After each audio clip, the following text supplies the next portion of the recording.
En manchette, aujourd'hui, une séance du conseil municipal émotive à Saint-Cuthbert.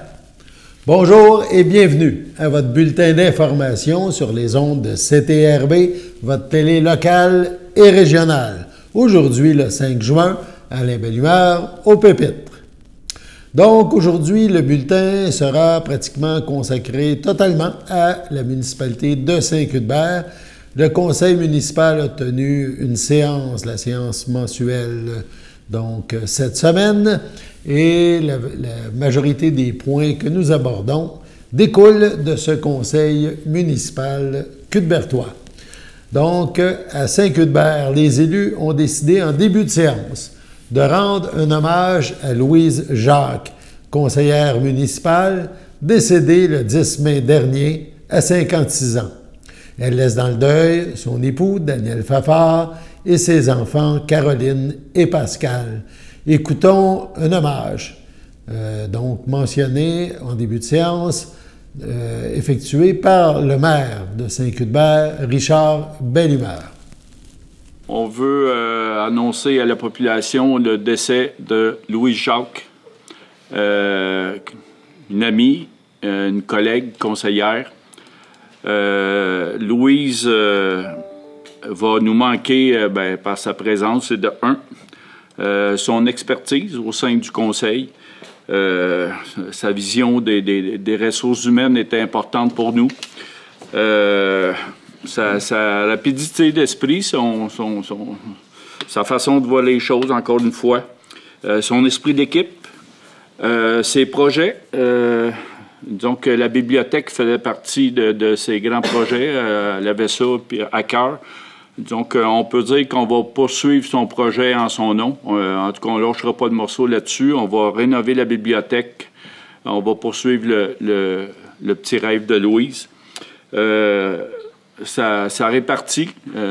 Donc, c'est une personne qui était là entière avec nous. Elle aimait son rôle de conseillère, puis elle s'impliquait à fond dans tout ce qu'elle faisait. Donc, elle a adoré faire partie de l'équipe du conseil municipal de la municipalité de Saint-Cuthbert. Pour nous, c'est les membres du conseil, les employés, sont de tout cœur avec sa famille, ses amis. On partage la peine de ces personnes-là, puis on l'adresse nos plus sincères condoléances. Puis on souhaite à Louise qui nous regarde, qu'elle continue à nous encourager puis supporter la municipalité de Saint-Cuthbert. Donc, on va garder une petite minute de silence pour Louise, s'il vous plaît.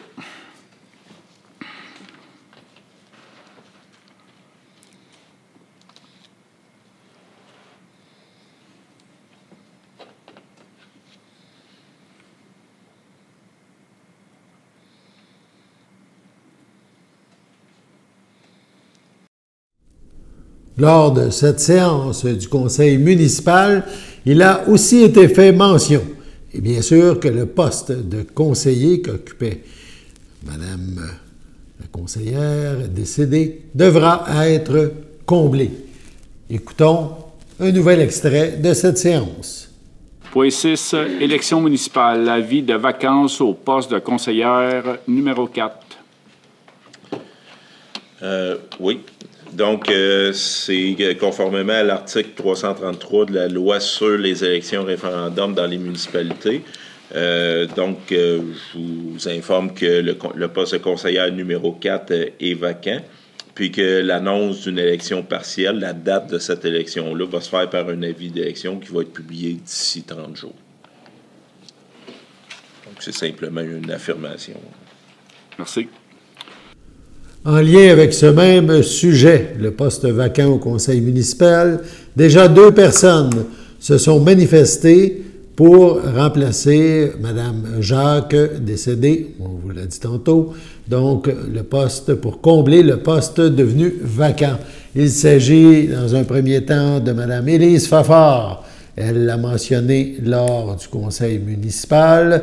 Et sur Facebook, Sébastien Roy a aussi mentionné son désir d'occuper ce poste. Donc, on aura un extrait de Mme Je Fafard. m'appelle Élise Fafard. Je voulais juste me présenter pour vous aviser que c'est avec honneur que je vais me présenter pour le poste numéro 4 de conseillère. Je suis aussi la nièce à Louis-Jacques qui est partie ce mois-ci. Donc, si vous avez des questions, je suis toujours ouverte.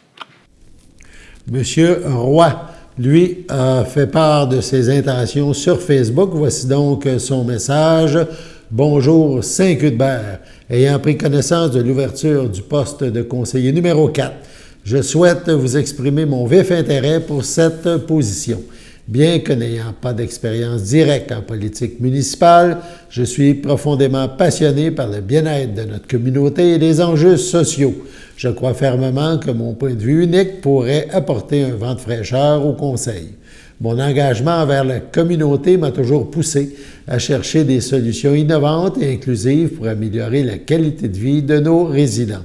En tant que conseiller, je m'engage, a-t-il dit, à écouter et représenter fidèlement les préoccupations des habitants. Travailler en collaboration avec les autres membres du Conseil pour améliorer des politiques qui favorisent le développement durable, assister et participer activement à toutes les réunions et comités, maintenir une communication ouverte et transparente avec tous les membres de la communauté. Je suis convaincu, a-t-il dit, que cette opportunité représente le moment idéal pour faire mes premiers pas en politique municipale et contribuer positivement à notre communauté. Je reste à votre disposition pour toute information supplémentaire et discuter de ma candidature plus en détail. Dans l'attente de votre réponse, Sébastien Roy. Donc, évidemment, 2 candidats, là, pour le moment, sollicitent le poste vacant. Après la pause, on poursuit avec d'autres nouvelles du Conseil municipal de Saint-Cuthbert. Votre station de télévision de Berthierville vous invite cordialement à son bingo hebdomadaire télédiffusé tous les samedis matins dès 9h30. Depuis longtemps, les fans de CTRB se divisent le joyeux montant de 600 $ chaque semaine à cette joute de bingo. N'oublions pas non plus le super bingo mensuel d'une cagnotte de 2000 $ que vous pourriez vous partager chaque premier samedi du mois. Un moment de fébrilité qui pourrait devenir payant pour plusieurs d'entre vous. Pour vous procurer ces fameuses cartes de jeu, les dépositaires participants sont à Berthierville, le dépanneur Formule 1, la station-service Armois sur le boulevard Gilles Villeneuve, le marché IGA Extra Famille Mont-d'Or sur la rue Gabriel Brissette, le marché Métro Boucher sur la rue Notre-Dame et la pharmacie Proxime sur la rue Frontenac. À Saint-Ignace-de-Loyola, le dépanneur Proxy sur la rue de la Traverse, la boucherie Aldo sur le rang Saint-Michel. C'est donc un rendez-vous hebdomadaire chaque samedi matin à 9h30 sur les ondes de CTRB, votre télévision locale et régionale, celle-ci toujours en haute définition. Toute l'équipe de CTRB vous remercie de votre fidélité et vous souhaite bonne chance.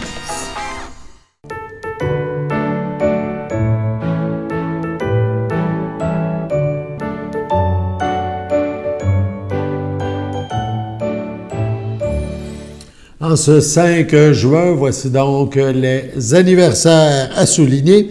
La FADOC de l'île du Pas désire souhaiter bonne fête à Normand Rochette et à Stéphane Denis. C'est votre anniversaire aujourd'hui, en ce 5 juin. Eh bien, toute l'équipe de CTRB vous souhaite bonne fête. On poursuit maintenant avec la municipalité de Saint-Cuthbert, un tour d'horizon de cette séance où il y a eu beaucoup de sujets. On change cependant complètement de dossier, si on peut dire. Les documents en lien avec la consultation publique suite à la refonte du plan d'urbanisme ont amené la municipalité à faire une mise au point sur une section qui a été remise aux citoyens. On y parle de l'aérodrome. On écoute dans un premier temps le maire Richard Bellumeur faire cette mise au point. La semaine passée avait lieu la consultation sur le plan d'urbanisme. Puis les personnes sont venues en grand nombre, puis c'est parfait, on va tout considérer, tout ce qui a été dit. Mais il y a des choses qui ont été dites qui ont un peu pris de court le conseil et disons que le conseil n'a pas aimé ça, puis on a essayé de trouver ce fameux extrait-là, puis le pourquoi de la chose. Fait que je vais vous lire l'extrait, puis je vais vous en parler après. C'est un extrait du plan d'urbanisme qui avait été proposé au conseil dans les années 2019 à peu près. Ouais. Environ dans les années 2019. Donc, je vais lire l'extrait, puis je vais dire où en est le conseil avec ça.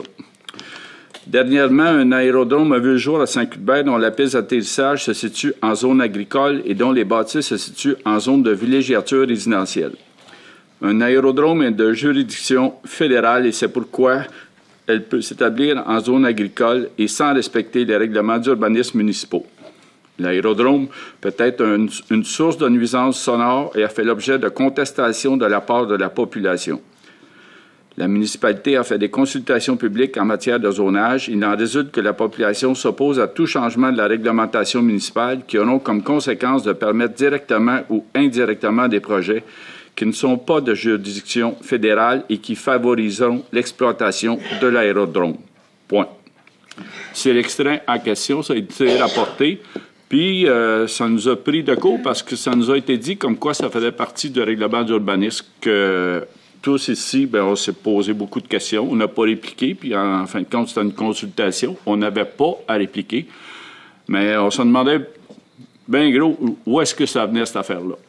Fait qu'on a fait nos recherches, puis je vous ai lu l'extrait. Ça faisait partie des travaux d'un autre conseil avant nous. Puis je peux vous certifier que le conseil aujourd'hui n'est pas là, sera pas là. Puis tant que quelqu'un va avoir le droit de faire quelque chose, il va le faire. Toute la question, c'est est-ce qu'il a le droit de faire la chose? Toute la question est là. Mais pour ce qui est de cet extrait-là, c'est pas plus un que l'autre qu'on veut empêcher de faire quoi que ce soit. C'est selon notre réglementation, oui, mais selon les vœux de la population aussi. Fait que je veux juste rectifier les faits. Ça faisait pas et ça fait pas partie de notre plan d'urbanisme, autant actuel que l'autre avant non plus. Mais c'est ça. Je voulais juste au moins le souligner. Poursuivons avec le conseil municipal de Saint-Cuthbert. La municipalité a procédé à un changement d'avocat en lien justement avec le litige qui l'oppose à l'aérodrome de Saint-Cuthbert. On écoute. Point 7. Nomination d'un avocat dans le dossier numéro 705-17-009-193-192 de la Cour supérieure. Oui, en fait, c'est dans la cause en fait qui implique Gestion des GNE et ULM Québec. C'est pour mandater Maître Rino Soucy de DHC Avocat pour reprendre le dossier en main là, pour la procédure qui avait été entamée là, en Cour supérieure. Puis, en fait, aussi, c'est pour permettre à Maître Soucy d'obtenir la copie intégrale des dossiers qui concernent gestion des GNE au cabinet de Bélanger-Sauvé.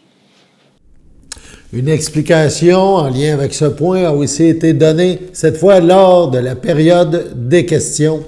On écoute. Ah, ben c'est parce qu'on a nos firmes d'avocats. En fait, il y a déjà des procédures en Cour supérieure contre Gestion des GNE ULM Québec.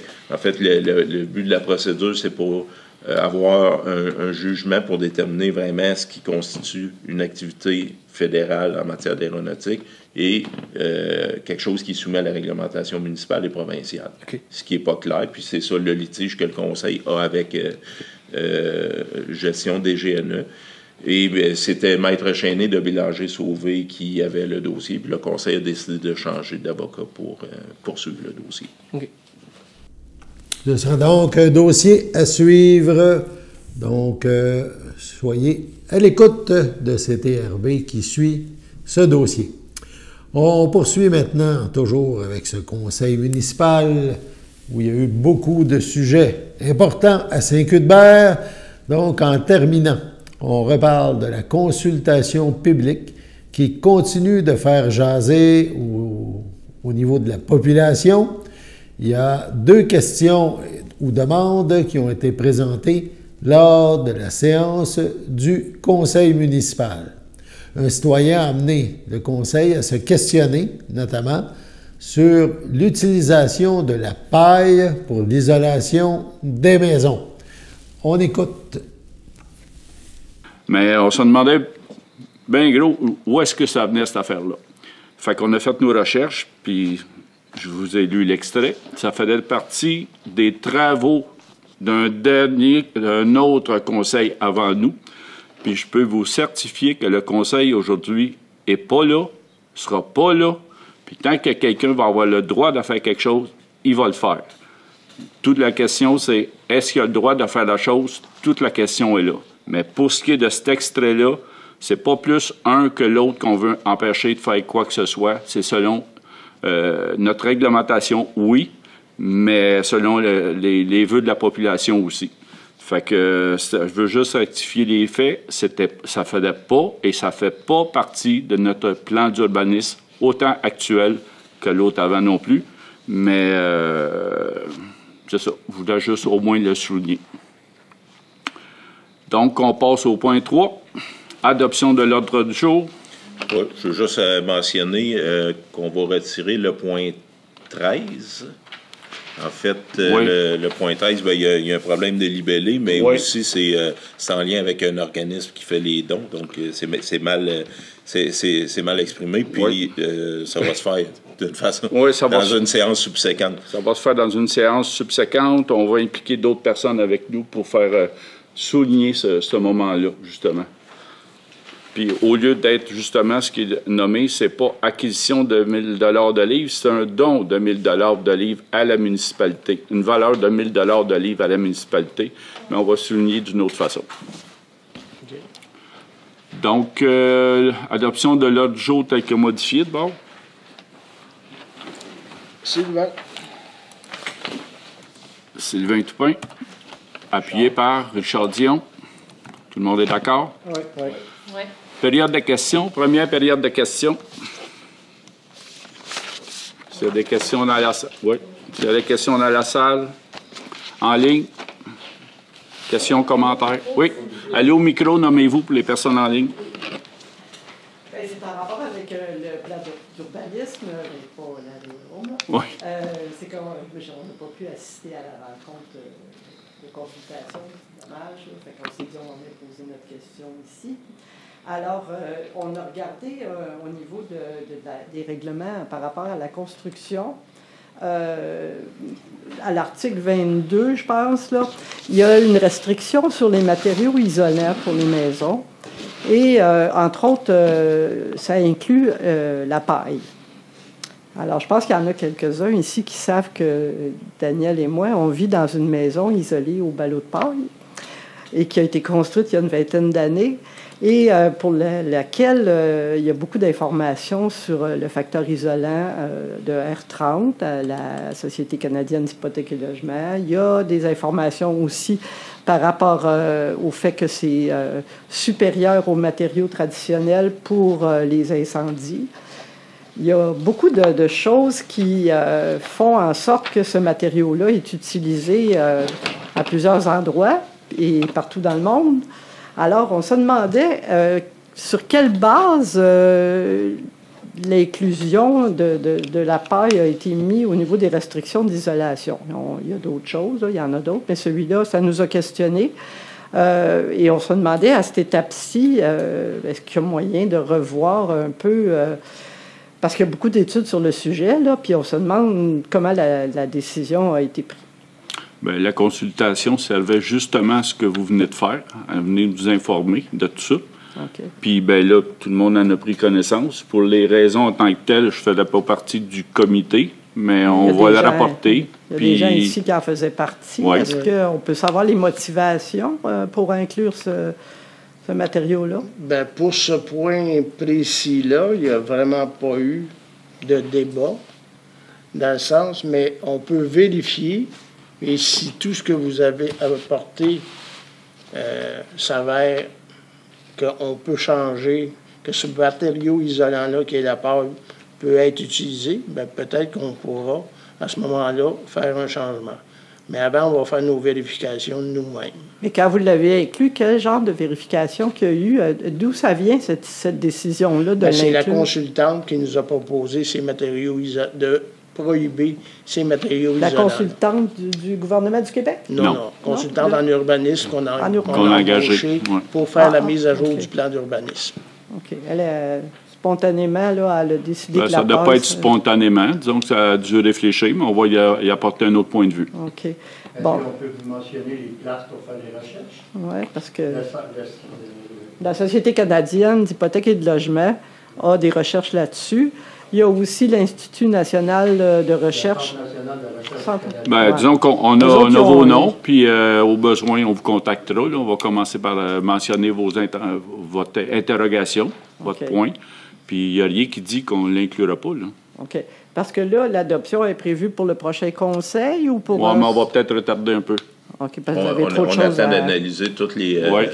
Parce que, est-ce qu'on peut savoir... Est-ce qu'il va y avoir une autre rencontre de consultation pour qu'on sache quelle décision qui s'est prise? Il va falloir qu'on revienne au conseil quand vous allez l'adopter puis demander un amendement si c'est pas enlevé. OK, c'est comme ça que ça procède. En fait, si c'est pas enlevé, c'est parce que c'est la position du conseil c'est la position de maintenir tel quel. Ce qui va avoir été modifié, c'est que le conseil va avoir été d'accord à le modifier. S'il ne l'a pas modifié, c'est parce que le conseil a décidé que c'était comme ça. Puis justifié à la population ou la population peut il y a un processus référendaire où les gens peuvent s'opposer au nouveau règlement d'urbanisme. Dans son entièreté? Oui. Mais on ne peut pas demander juste une modification? Non. Non? Bien, vous pouvez demander la modification, mais il faut que le conseil soit d'accord. Le règlement, en bout de ligne, c'est la vision du conseil municipal. Ouais. OK? Donc, si il décide que, non, nous, on considère que la paille n'est pas permis, ça va être ça, le nouveau règlement.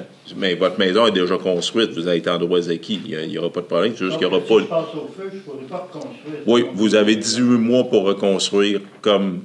Pour l'urbanisme que moi j'ai lu. C'était pas dedans, là. J'ai pas de droit acquis pour reconstruire. Venez au micro, Mais monsieur. c'est ça c'était pas inclus qu'il y avait Non, un droit acquis. en fait c'est dans la loi sur l'aménagement et l'urbanisme. C'est dans la loi de Québec. Quand une maison est incendiée, le propriétaire a 18 mois pour reconstruire tel quel et maintenir ses droits acquis. Par contre, si après 18 mois, n'a pas récupéré ses droits acquis, là, ils sont perdus. À tout jamais. C'est ça. C'est simplement pour vous expliquer la façon de fonctionner. C'est intéressant, là, parce qu'on ne connaît pas toutes les procédures. Mais j'espère qu'on va avoir du feedback de ça. Puis, gênez-vous pas pour communiquer avec nous autres si vous voulez avoir plus d'informations. Toujours dans le cadre de cette refonte des règlements municipaux, en urbanisme notamment à Saint-Cuthbert, un dernier sujet a été discuté lors de la séance du Conseil, la construction de maisons en bois rond. On écoute l'échange. Je reviens, malheureusement, moi non plus, je ne pouvais pas être là jeudi. Je reviens, je vais faire ça bref. C'est l'article 21 qui dit que la finition des maisons ne peut pas être en bois qui n'est pas plané. Moi, je comprends que la municipalité ne veut pas avoir des maisons finies avec de la croûte, là. Je comprends très bien et c'est tout à fait logique et esthétique. Par contre, la façon dont c'est exprimé, ça exclut les maisons en bois rond parce que c'est pas plané et c'est des maisons qui valent 1,5 million et c'est des revenus pour la municipalité. C'est juste essayer de voir le compromis entre mettre de la croûte puis permettre des maisons de luxe, parce que c'est des maisons de luxe, mais c'est pas des maisons qui ont un bois plané. Fait que c'est juste d'ouvrir une parenthèse là-dessus, qu'il y a une réflexion qui est faite, parce que c'est quand même les taxes foncières qui font vivre une municipalité, puis c'est des maisons de luxe. Fait que s'il y a un développement à se faire là-dessus, ça peut être payant pour l'ensemble des citoyens et citoyennes. Merci.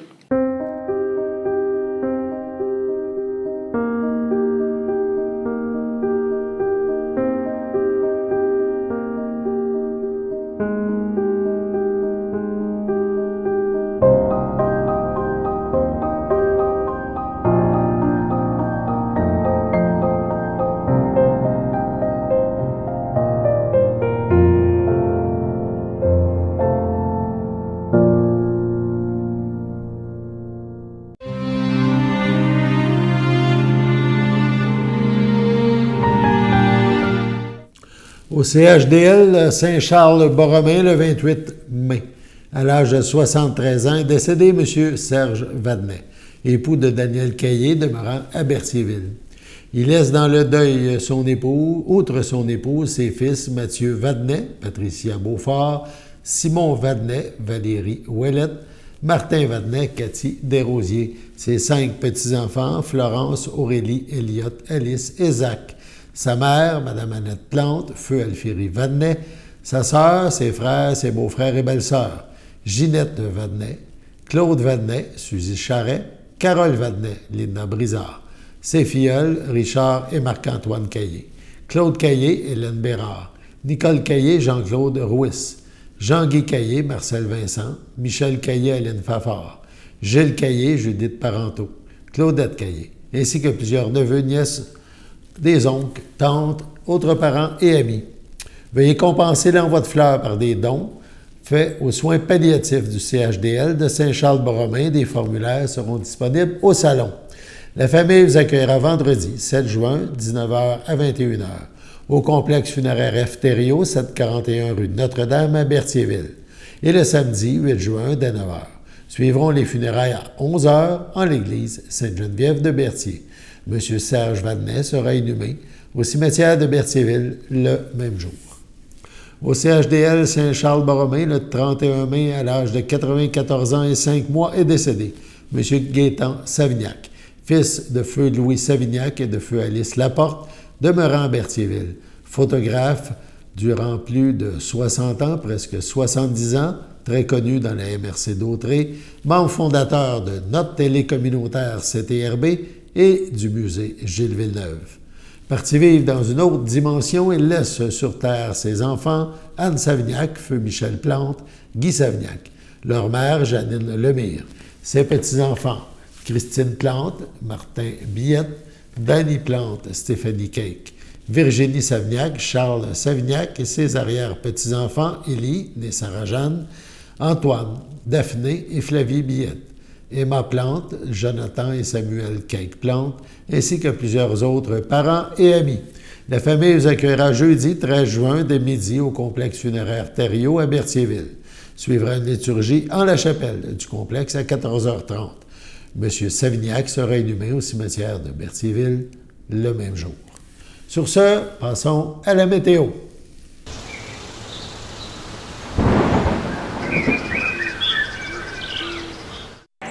Bienvenue à votre météo de cette semaine. Aujourd'hui, mercredi soir, ce sera généralement ensoleillé. Une température de 26, un temps ressenti de 32. Mercredi nuit, ce sera un ciel variable. Une température de 19, un temps ressenti de 20. Jeudi matin, ce sera de la possibilité d'orage.